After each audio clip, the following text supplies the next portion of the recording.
your guy Howie has two of the top corners both fall into his lap in rounds 1 and round 2. Then it seems like the Eagles did not and taking a photo there. The Eagles did not seem to have high regard for the rest of the draft, Mike, because it was one trade out, one trade down after another. I believe they got extra 3rd, 4th, and 5th round picks in next year's draft. Take me through what the philosophy was in an offseason where for everything the Eagles did and being, 10-1 at one point last season, they don't finish well. Both coordinators gone, major changes on the roster, sign Saquon, sign Bryce Huff. Now going to the draft, make over your secondary. What's been the guiding philosophy, and what do the Eagles realistically expect they've got for 2024? It's funny you mentioned that, as I meant to double check this because there was so much stuff flying on Saturday. Did the Eagles did they trade the 4th round pick to the Lions for DeAndre Swift and then get a 4th round pick back? I think that's because it was a 2024 4th round pick to the Lions, and then I think they got the 4th round pick back next year. So I think that's what happened. So that's kind of a fun little twist to that whole thing. There was a mix of Howie Roseman saying that we can accumulate capital for next year.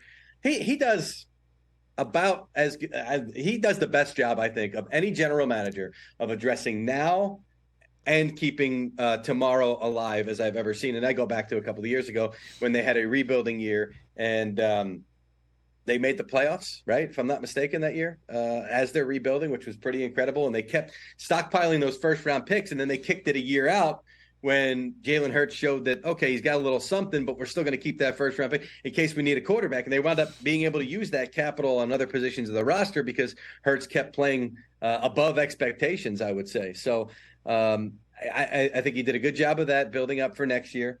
Their first 2 picks, it reminded me of, was it the 2002 draft?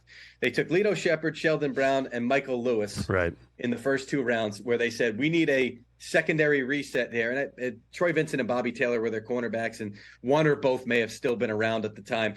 Kind of like it is now, where you've got Darius Slay and James Bradbury, but saying, hey, these are the cornerbacks that we're going to take over going forward. I thought their first 2 picks were outstanding with Cooper DeJean and Quinyon Mitchell. The Quinyon Mitchell one, I just talked to a personnel guy the other day who said, boy, they got to be blown away with that pick right there. Like that's a home run pick. That kid was nails in the pre-draft process, from the Senior Bowl through everything he did. And he seems like he's just incredible competitor, the kind of guy that you want in your locker room and on your roster, especially at a position like that. He's mentally tough. He's a little bit of everything. And I said, why didn't you guys take him? Because it was one of the picks before the Eagles had taken, let's say, in the previous 10, we'll call it. Says, well, no, we're happy with what we did at our spot. But that was one of those where it was like, pretty tempting. That guy's still on the board. And we couldn't believe he lasted as long as he did to the Eagles there at 22. So that, I thought, was a home run.